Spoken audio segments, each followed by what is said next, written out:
अवांजी समातुन ताईं radio voice of Sindh London.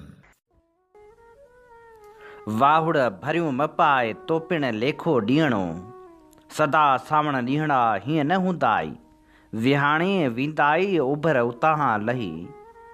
भलारे भिड़दड़ीअ भलारे बैत सां मुंहिंजो ही आवाज़ मुसाफ़िर radio voice of Sindh London तां थी आहे दुनिया जी कुंड कुड़छ ताईं। जंहिंजा माॻ ॿुधिजे पियो उन्हनि मिड़नी महिरबाननि खे सिक भरियो सलाम, शाल क़बूल पवे। 14 मार्च 2026 दरियाउनि जे आलमी ॾींहं जे हवाले सां ख़ासि प्रोग्राम खणी आऊं अव्हांजी ख़िदमत में हाज़ुर अव्हां जो पंहिंजो मेज़बान हबीब लगारी। प्रोग्राम जी शुरूआति में अव्हां लाइ इहा ई दुआ त शाल जितो जो सुख सलामती सां हुजो, कॾहिं बि ॾुखियो ॾींहुं न ॾिसो ऐं कॾहिं बि अव्हां जो मुर्कूं मेरियूं न थियनि। अॼोके हिन ॾिहाड़े ते इहा ई दुआ त शाल किथे बि को दरिया न सुखे, सिंध समेत सॼी दुनिया शाद आबाद ऐं सरसब्ज़ हुजे। जेकॾहिं ॾिसिजे त इंसान जॾहिं बि फितरत जे निज़ाम सां हथ चुरांद करण जी कोशिशि कई आहे त उनजा नतीजा हमेशह ख़राबु निकिता आहिनि। सिंध जी डेल्टा उजड़ी चुकी आहे, जंहिं डेल्टा जो माज़ी तमामु घणो शानदार रहियो आहे।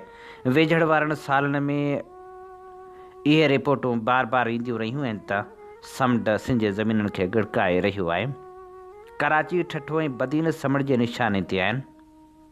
समुंड सिंध जे ज़मीननि खे मुसलसिल पाए रहियो आहे, जंहिंजो बुनियादी कारण डाउन स्ट्रीम में पाणी न छॾणु आहे, यानी सिंधू दरिया जो पुछड़ ताईं न पहुचणु आहे। रिपोर्टूं इहे बि साम्हूं ईंदियूं रहियूं आहिनि त समुंड जे अॻिते पाइण सबबि 2050 ताईं ठठो ऐं बदीन ज़िला, जॾहिं त 2060 ताईं कराची समेत सिंध जा ॿिया साहिली इलाइक़ा ॿुॾी वेंदा। जॾहिं त इहा रिपोर्ट बि ईंदी रही आहे त 2060 ताईं कराची ठठे ऐं बदीन समेत सिंध ऐं बलूचिस्तान जे साहिली इलाइक़नि खे समुंड गड़काए वेंदो। उहो सिंधू दरिया जंहिंजो ओज माण्हुनि जे ज़हननि में अॼु बि मौजूदु आहे। जॾहिं उहो दरिया तार वहंदो हो तॾहिं न रुॻो सिंध सरसब्ज़ ऐं साई हूंदी हुई, माण्हुनि जी मुआशी हालत बि बहितर हूंदी हुई, पर उन सां गॾु डेल्टा बि आबाद हूंदी हुई, छो त वक़्ति सिर डेल्टा में डाउन स्ट्रीम ज़रिए पाणी वींदो रहंदो हो। पर जॾहिं खां मथियनि इलाइक़नि खां पाणी खे डेमनि में क़ैद कयो वियो आहे ऐं पाणी जे कयल अहम मुआदनि जी इनहराफ़ी कई वई आहे, उनखां पोइ त ॼण सॼी सिंध सुकी वई आहे। सिंध जी ज़रायत खे कापारी धक लॻण सां गॾु माण्हुनि जी मुआशी हालत ते बि तमामु घणो असरु पियो आहे। सभ खां अहम मसइलो इहो त कोटड़ी डाउन स्ट्रीम में पाणी न छॾण जे करे समुंड ॾींहों ॾींहुं अॻिते पाईंदो ऐं सिंध जूं ज़मीनूं गड़काईंदो अचे। रिपोर्टनि मूजिबि जेकॾहिं साॻी सूरतहाल जारी रही त सिंध जा साहिली इलाइक़ा समुंड में तब्दील थी वेंदा। कोटड़ी खां हेठि पाणी छॾण ते हर भेरे इहो चयो वियो आहे त उहो पाणी ज़ाया थिए थो, पर उहो पाणी जेको समुंड खे अॻिते वधण खां रोके थो। इहो बि सच आहे त उहे दरिया जेके पंहिंजे छोड़ वारे इलाइक़े में नथा पहुचनि, उहे दरिया मुअल तसर कया वञनि था। छा सिंधू दरिया हाणे पंहिंजो वजूद वञाए रहियो आहे? सिंधू दरिया ख़िलाफ़ जॾहिं साज़िशूं थी रहियूं आहिनि तॾहिं दरियाउनि जो आलमी ॾींहुं इन ॻाल्हि जी यादि ॾियारे थो त असांखे पंहिंजो दरिया बचाइण लाइ जदोजहद करणी पवंदी। को वक़्तु हो जॾहिं सोहिणी वारे वाक़े खे बयानु कंदे शाह अब्दुल लतीफ़ बि ॾोरापो ॾेई चई ॾिनो हो त दरिया तो ते दांह ॾींदुसि ॾींहुं क़याम जे, पर हाणे लॻे ईअं थो तो दरिया पाणी चए थो त आऊं पंहिंजी दांह ॾींदुसि ॾींहुं क़याम जे। दरियाउनि जे आलमी ॾिहाड़े जे हवाले सां नामियारी लेखिका ज़ाहिदा अबड़ो लिखे थी, 14 मार्च सॼी दुनिया में दरियाउनि जी अहमियत, उन्हनि जी मालिकी ऐं उन्हनि जे भरिसां उभरंदड़ तहज़ीबनि, ज़रायत ऐं उनजे पाणी जे मथां हक़नि जे ॾींहं तौरु मल्हायो वेंदो आहे। उहो ॾींहुं पहिरियों भेरो बैनुल अक़वामी तौरु डेमनि जे ठहण खां मुतासिर थींदड़ माण्हुनि मार्च महीने में 1967 में ब्राज़ील जी रियासत जी म्यूनिसिपल चैम्बर में मल्हायो वियो। पोइ सॼी दुनिया जा कारकुन मुख़्तलिफ़ तनज़ीमूं गॾु थींदा विया ऐं 14 मार्च खे दरियाउनि जे ॾींहं तौरु गॾिजी मल्हाइण जो फ़ैसिलो कयो वियो। उन में इंटरनेशनल रिवर्स तनज़ीम अहम किरदारु अदा कंदी आहे। उन ॾींहं जी अहमियत खे उजागर करण लाइ गॾियल क़ौमुनि जो इदारो यूनेस्को बि पाणी जे मसइले ते उन जी हिमायत में शामिलु थी वियो ऐं हाणे गॾियल क़ौमुनि जो इदारो हर साल दरियाउनि जी अहमियत ऐं उन्हनि जे गॾियल इस्तेमाल खे उजागर कंदो आहे। हिन ॾींहं जी तारीख़ मां पतो पवे थो त पंहिंजे हक़नि जी जदोजहद खां कॾहिं बि दस्तबरदार न थिजे ऐं न ई कॾहिं ताक़तवर दुश्मन जी ताक़त खां मुतासिर थी पुठिते हटिजे। दरिया असांजे माहौलियात जा तमामु अहम ऐं बुनियादी हिसा आहिनि जेके असांजे इकोसिस्टम खे बहाल रखनि था, छो त उहे न रुॻो पाणी ॾियनि था पर उहे ज़राइत, सनत, सकाफ़त ऐं इंसाननि जी आबादियुनि जी वाध वीज में पंहिंजो बुनियादी किरदारु अदा कनि था। दरिया पंहिंजे कुदरती वहिकरनि सां सदियुनि खां वहंदा अचनि पर इंसाननि पंहिंजी सहूलियत ख़ातिर ऐं पंहिंजे मुफ़ादनि ख़ातिर दरियाउनि ते डेम ठाहे उन जे कुदरती वहिकरनि खे तमामु घणो नुक़सानु पहुचायो आहे, जंहिंजे करे अॼु माहौलियाती गदिलाइण में असांजो साहु खणणु मुश्किल बणिजी वियो आहे। क्लाइमेट चेंज जा माहिर न रुॻो अॼु पर सदियुनि खां दरियाउनि जे पाणी जे वहिकरे ऐं उन जे मख़सूस पाणी जे मिक़दार जो डेल्टा ताईं पहुचण जी अहमियत बाबति तमामु घणे असराइती ॼाण ॾींदा रहिया आहिनि। पर अफ़सोस जी ॻाल्हि इहा आहे त सिंध जी जाग्राफ़ी खे मिलियल कुदरती नेमतूं ई संदसि दुश्मन बणिजी वियूं आहिनि। सिंधू दरिया जो पाणी जॾहिं कैलाश जे वादियुनि खां डोड़ंदो समुंड में छोड़ करण लाइ अचे थो त उन जी बदनसीबी इहा आहे जो उनखे पंजाब मां लंघणो पवे थो।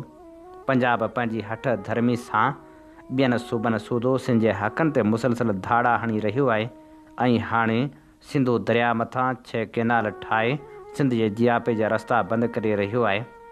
दरियाउनि जे हिन आलमी ॾींहं ते सभु सिंधी गॾिजी पंहिंजे सिंधू दरिया जे पाणी जे हक़ जी घुर करियूं था ऐं उन्हनि बैन अल-अक़वामी इदारनि खे इहो ॿुधाइण था चाहियूं त सिंध जे माण्हुनि जो हक़ फुरियो पियो वञे ऐं उन्हनि खे न रुॻो पाणी खां महरूम कयो पियो वञे पर उन जी सकाफ़त ऐं ज़राइत खे बि ख़तमु करण जा साम्बाहा कया पिया वञनि। दरियाउनि जी मालिकी जा रुॻो लफ़्ज़ी हक़ न आहिनि पर उन्हनि दरियाउनि ते क़ौमुनि जी मालिकी जे लाइ बैन अल-अक़वामी क़ानून साज़ी बि थियल आहे।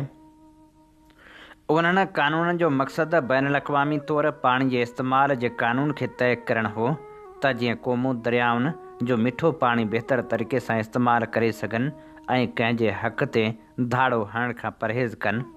हिन वक़्तु असां जॾहिं पाणी जे वहिकरे जी ॻाल्हि करियूं था त सिंध खे पंहिंजे हिसे जो पाणी अॻु में ई घटि मिलण जे करे सिंध में पुछड़ी वारियूं हज़ारे एकड़ ज़मीनूं तबाह थी चुकियूं आहिनि। उतां जो इकोसिस्टम तबाह थी चुको आहे। उते ज़राइत जो हिन वक़्तु नालो नज़र नथो अचे। उते इंसान त बुख मरी रहिया आहिनि पर पखी उतां लॾे विया आहिनि या मरी चुका आहिनि। उतां जे माण्हुनि जो गुज़र ज़राइत ते हूंदो हो। हिन वक़्तु हिकु वक़्त जी मानी लाइ बि मजबूर आहिनि। समुंड ज़मीननि खे ॻड़काईंदो वञे जंहिंजे करे उते पैदा थींदड़ केतिरियूं ई जड़ी बूटियूं, समुंड में पैदा थींदड़ तमर जा वण बि तबाह थी चुका, जंहिंजे करे आबी ज़िंदगी बि ख़तरे हेठि आहे। उहा आबी ज़िंदगी जेका असांखे परॾेही नाणो कमाए ॾींदी हुई, इन सॼी सूरतहाल में ईअं थो लॻे त असांजो मुल्क उन्हनि माण्हुनि जे हथ में आहे जिन जे ज़हननि में मुल्क खे हलाइण लाइ सिहतमंद पॉलिसी ठाहिण जी अहलियत ई न आहे।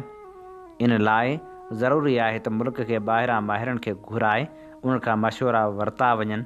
सूबनि जे हक़नि खे नज़र में रखंदे आइन ऐं क़ानून जे दायरे में रहंदे मुल्क खे तबाही खां बचाइण लाइ क़दम खयां वञनि ऐं पॉलिसियूं बि जोड़ियूं वञनि।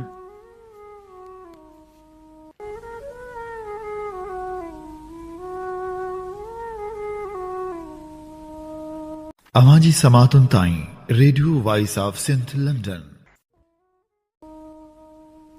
आमीं ॿुधी रहिया आहियो radio voice of Sindh London. दरियाउनि जे आलमी ॾिहाड़े जे हवाले सां ख़ासि प्रोग्राम साण आऊं आहियां अवां जो पंहिंजो मेज़बान हबीब लगारी।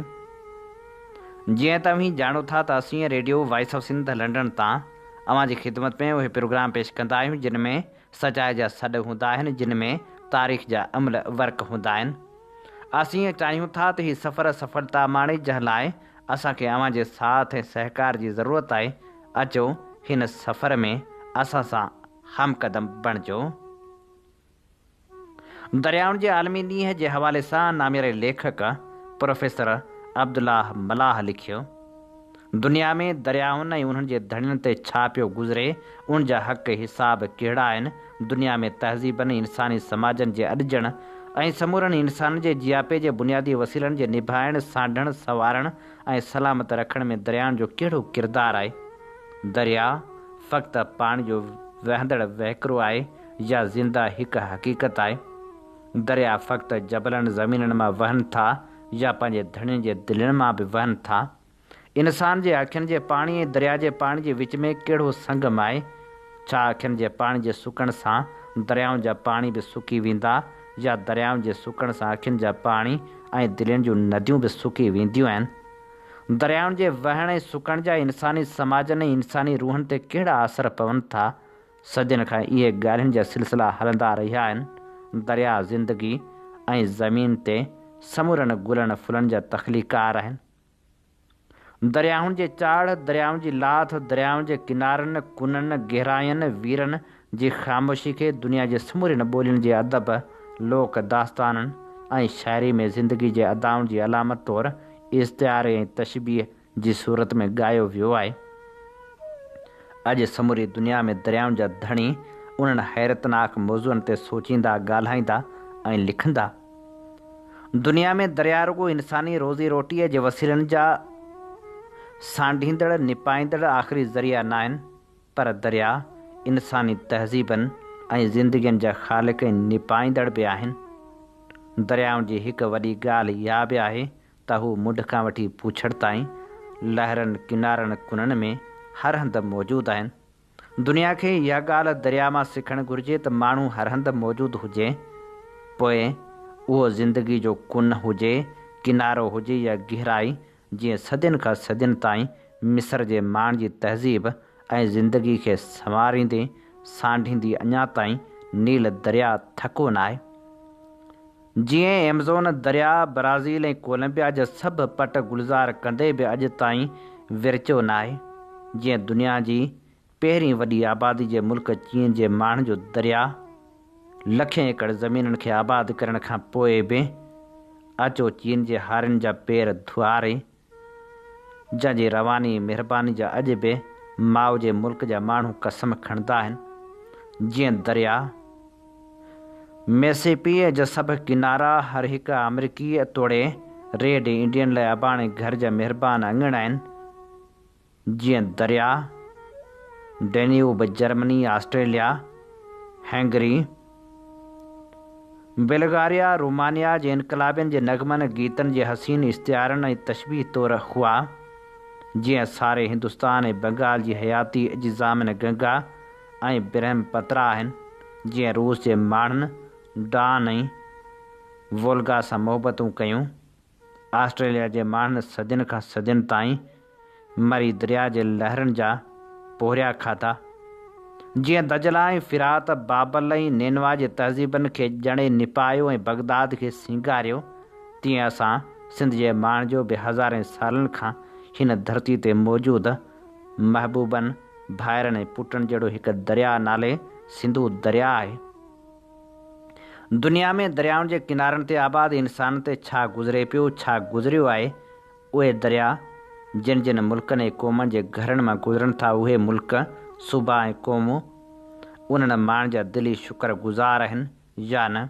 जिन माण्हुनि जा उहे दरिया आहिनि उन बारे में घणियूं ॻाल्हियूं करे सघजनि थियूं, पर अॼु दरियाउनि जे मुबारक आलमी ॾिहाड़े ते पाण फ़क़्ति पंहिंजे अबाणे सिंधु दरिया जो ज़िक्र कंदासीं, जेको हज़ारे सालनि खां पहाड़नि खां समुंड ताईं 3000 किलोमीटर जबलनि ऐं सहिराउनि जो सफ़र करे अची महा सिंधु सागर ताईं पहुचे थो।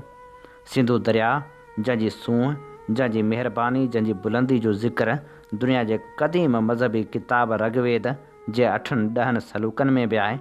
सो दरिया तिब्बत जे पहाड़नि खां, कैलाश, लद्दाख खां, कराकरम, हिमालय जे जबलनि खां थींदो अची केटी बंदर वटि समुंड में छोड़ करे थो। दुनिया जे ॿिनि दरियाउनि जियां सिंधु दरिया बि सदियुनि खां उन्हनि समूरनि पटनि में रहंदड़ इंसान जे जियापे ऐं उन्हनि पटनि जे इंसानी समाजनि ऐं इंसानी तहज़ीबनि जो अॾींदड़ सांडींदड़ संवारींदड़ दरिया रहियो आहे। तारीख़ में डिघे अरसे ताईं हुन जे किनारनि ते रहंदड़ समूरनि इंसान जे विच में मुहबत ॿधी इतिहाद भाईचारो क़ाइमु रहियो। हड़ापा, मोहनजोदड़ो, बलूचिस्तान, उत्तर प्रदेश खां वठी सारो हिंदुस्तान, नेपाल ऐं उन जा सभु माण्हू हिन दरिया जा शुक्रगुज़ार हुआ। हाकड़ो ऐं सरस्वती हली हली थकी पिया, पर सिंधु न थको। सिंधु दरिया खे इहो बि शर्फ़ हासिलु आहे जो संसद नाले सां तारीख़ में हज़ारनि सालनि ताईं सिंधु माथिरी नाले तहज़ीब जो पूरे हिन ख़िते ते राज रहियो। सिंधु दरिया जे नाले सां सिंध, सिंधी क़ौम ऐं पूरो हिंदुस्तान, इंडिया सरिजे थो।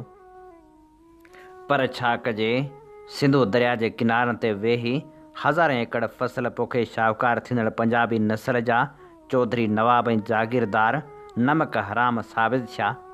5000 सालनि खां सिंधु दरिया जे पाणी ते बचा पालींदड़ पंजाब जा माण्हू दरिया जा अहसान विसारे दरिया जे धणियनि सिंधियुनि सां वेर विझी वेही रहिया ऐं ज़ालिम इंसान दुश्मन मुंड जे जागीरदारनि जियां सिंधु दरिया जे पाणी खे डेमनि, बैराजनि ऐं कैनालनि जे ज़जीरनि सां रोकणु शुरू कयो।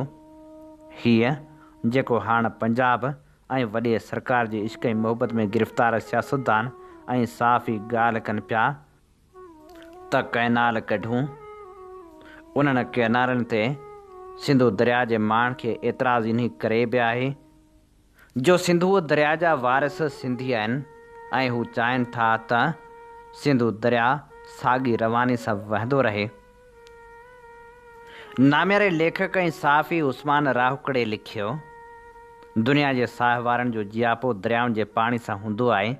हर साल 14 मार्च ते पूरी दुनिया में दरियाउनि जी अहमियत ऐं उन्हनि खे दरपेश मसइलनि खे उजागर करण लाइ दरियाउनि जो आलमी ॾींहुं मल्हायो वञे थो। इन हिसाब सां जेकॾहिं वेही असांजे ख़िते जे रुॻो सिंधु दरिया ऐं हाकड़े दरिया जो मुख़्तसर ख़ाको पेश कबो त इहो मालूम थींदो त हाकड़े खे सरस्वती, घग्गर, रेणी, नार जे नाले सां तारीख़ यादि करे थी ऐं सरस्वती नदीअ जी हिते पूॼा थींदी हुई। हाकड़े सां सतलज जो बि वहिकिरो संगम कंदो हो, पर क़बल मसीह खां हाकड़े ऐं सरस्वती जो वहिकिरो कहिड़नि सबबनि जे करे बंदि थी वियो, जंहिं बाबति आपाशी जा माहिर अञा ताईं का हतमी राय क़ाइमु करे नाहिनि सघिया। उन वहिकिरे जे बंदि थियण सां सिंध जो उभरंदो इलाइक़ो जेको हाणे थर सरिजे थो उहो वीरान थी वियो ऐं ॿियो सिंधु आहे जंहिंजी महानता जो ज़िक्र रगवेद में बि मिले थो। सिंह दरिया तौरु मशहूरु सिंधु दरिया दुनिया में 17 नंबर वॾो दरियाउ आहे। हिन जी दहशत कॾहिं त ॿेला थिए ॿोड़िया, कंहिंजे वहम ऐं गुमान में बि न हो त को सिंधु सुकी ॿेलाटियूं थी वेंदो। उॾेरे लाल वटां सिंधु मां निकिरंदड़ ओचितो फाट वारो वहिकिरो बि तॾहिं बंदि थी वियो जॾहिं सिंधु ते हैदराबाद ऐं जामशोर जे विच में ग़ुलाम मोहम्मद बैराज जुड़ी रास थियो। 1990 बाद कोटड़ी खां हेठि डाउन स्ट्रीम में नाले मात्र पाणी चढ़ण सबबि सिंधु जो डेल्टा तबाह थींदो पियो वञे। समंड जो बेलगाम वीरूं आहिनि जिन लखें एकड़ ज़मीन गड़काए वरिती आहे ऐं इहो सिलसिलो रुकिजी न सघियो आहे। उहो दरिया कीअं सुको, उन जे सुकण जा कहिड़ा सबब आहिनि, तिन खे सम्झण लाइ हिते न रुॻो रगवेद ऐं पोइ जे दौरनि जी छह जी ज़रूरत आहे। सखर बैराज क़ाइमु करे उनखे क़ैद कयो वियो। अंग्रेज़ दौर में सिंध ऐं पंजाब जे विच में दरियाउनि ऐं ख़ासि तौर ते सिंधुअ जे पाणी जी विरासत बाबति कमेटियूं जुड़ियूं, जिन में Indian irrigation commission, cotton committee, Indus discharge committee, Rao commission, 1945 वारो सिंध पंजाब ठाह ऐं 1972 में चिश्मा जहलम लिंक कैनाल खुलण बाबति वक़्ती ठाह समेत केतिरा ई ठाह थिया जिन जी भञकड़ी पंजाब तरफ़ां थींदी रही। सिंध सां ऐं सिंधु सां हाञो 1960 में अयूब ख़ान ऐं भारत जे वज़ीर अज़म नेहरू तरफ़ां थियो। सिंध तास ठाह कयो वियो। पाकिस्तान तरफ़ां मुल्क जा 2 उभरंदिया दरिया चनाब, सतलज ऐं रावी भारत खे विकिरो करे ॾिना विया। जंहिं बाद पंजाब सिंधुअ जे पाणी ते धाड़ो हणणु शुरू कयो। अहिड़े अमल ख़िलाफ़ शेर मोहम्मद बलोच तरफ़ां पाणी में पसाह किताब लिखी पहिरियों एहतिजाज नोट करायो वियो। दरियाउनि जे पाणी ते ई मिस्र खां वठी मोहन जे दड़े ताईं दुनिया जे अज़ीम तहज़ीबनि जनम वरितो। उन पाणी जे कुदरती वहिकरण ते जॾहिं दुनिया जे अंदरि दरियाउनि मथां 57,000 खां मथे डैम अॾे संदन कुदरती वहिकरनि खे ज़ंजीरनि में जकड़े वंग विधा विया, जंहिंजा तमामु भयानक नतीजा निकिरी रहिया आहिनि, जिन जा वॾा मनफ़ी माहौलियाती असर पिणु मुरतब थिया आहिनि। हिन वक़्तु दुनिया में मौजूदु दरियाउनि खे वधंदड़ आलूदगी जे करे केतिरा ई ख़तरा दरपेश आहिनि, जेतोणीकि दरियाउनि जे पाणी ते असरअंदाज़ थींदड़ गदलाण पाणी वारी गदलाण आहे, पर उनखां सवाइ हवा जी गदलाण ऐं मादी गदलाण बि असरअंदाज़ थी रही आहे। इन्हीअ माहौलियाती गदलाण जे करे कार्बन मोनोऑक्साइड ऐं कार्बन डाइऑक्साइड जो वधीक मिक़दार में ख़ारिज थियण करे ओज़ोन तह में जेके सुराख़ थिया आहिनि, उन जे करे दुनिया में गर्मी जो पद वधी वियो आहे ऐं उन गर्मी पद वधण करे दुनिया में मौजूदु ग्लेशियर पंहिंजी फितरी रफ़्तार खां वधीक तेज़ी सां ॻरी रहिया आहिनि, जिन जे तेज़ी सां ॻरण जो माहौलियाती माहिरनि वॾो अलमियो पिणु ॾेखारियो आहे। पाणी हूअं त दुनिया जो फितरी तौर ते रिन्यूएबल ज़रियो आहे, जेको यकीनन मुकमिल ख़तमु न थींदो, पर माहौलियाती गदलाण जे करे दरिया पंहिंजी फितरत वञाए वेठा आहिनि। दुनिया जे सुधरियल मुल्कनि त माहौल खे मद्देनज़र रखी पंहिंजे दरियाउनि खे बचाइण लाइ अहिड़ा तरीक़ा इख़्तियार कया आहिनि जीअं दरियाउनि खे गदिलो थियण खां बचाए सघिजे। दुनिया में तेज़ी सां वधंदड़ आबादी जो बि दरियाउनि ते वॾो दॿाउ आहे।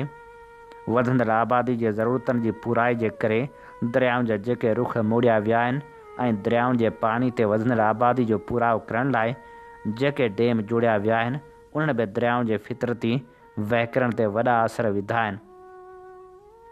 कुदरती वहिकरनि ते डैम जोड़े वंग विधा विया आहिनि, उते दरिया जी एराज़ी तां ॿेला वढ़जण खां वठी उन एराज़ी खे आबाद करे हुन जो पेट सोढ़ो कयो वियो आहे ऐं दरियाउ ते मौजूदु मुख्य शहरनि जो गटरनि जो गंदो पाणी बि सिंधु दरिया में छोड़ कयो वञे थो। दरियाउनि जा हक़ त इंसाननि खां वधीक हुअणु घुरिजनि, छाकाणि त हिकिड़ो दरिया किरोड़े इंसान जी पालना जो ज़रियो आहे। दरियाउनि सां सॼो फितरती हुसन लाॻापियल हूंदो आहे। झंगली जीवत खां वठी इंसानी आबादी ताईं सभु पाणी जे करे जीअनि था ऐं पाणी जो मरी वञणु रुॻो इंसानी हयातियात जी तबाही न आहे, पर झंगली जीव जो ख़ात्मो बि आहे ऐं उन सां गॾु ॼण फितरत जो मौत बि आहे। हीअ असीं अव्हांजी ख़िदमत में पेश करे रहिया हुआसीं उस्मान राहुकड़े जो लिखियल लेख। हाणे जॾहिं पाण उन दौर मां गुज़री रहिया आहियूं जॾहिं सिंधु दरिया सफ़ा सोढ़ो थी वियो आहे।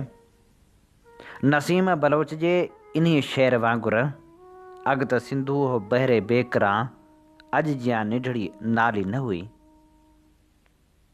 या वरी उस्ताद बुखारी जी इहा ॻाल्हि सच साबित थी रही आहे त तुंहिंजो शैतान थो कोसर ते ॿधे बंदि खुदाया, मुंहिंजो फिरदोस बयाबान ऐं बर थी वेंदो, सिंधा साह सिवा साह न जी सघिबो, मुंहिंजा महबूब सिवा तूं जे गुज़र थी वेंदो। दरियाउनि जे आलमी दिहाड़े जे हवाले सां तरतीब ॾिनल ख़ासि प्रोग्राम जो वक़्तु पुॼाणी ते पहुचे थो। पंहिंजे मेज़बान हबीब लगारी खे निसागी दुआ सां ॾींदा इजाज़त। शाल सिंधु जा किनारा आबाद हुजनि ऐं दुनिया में वहंदड़ को बि दरिया न सुके। अवां जी समातुनि ताईं radio voice of Sindh London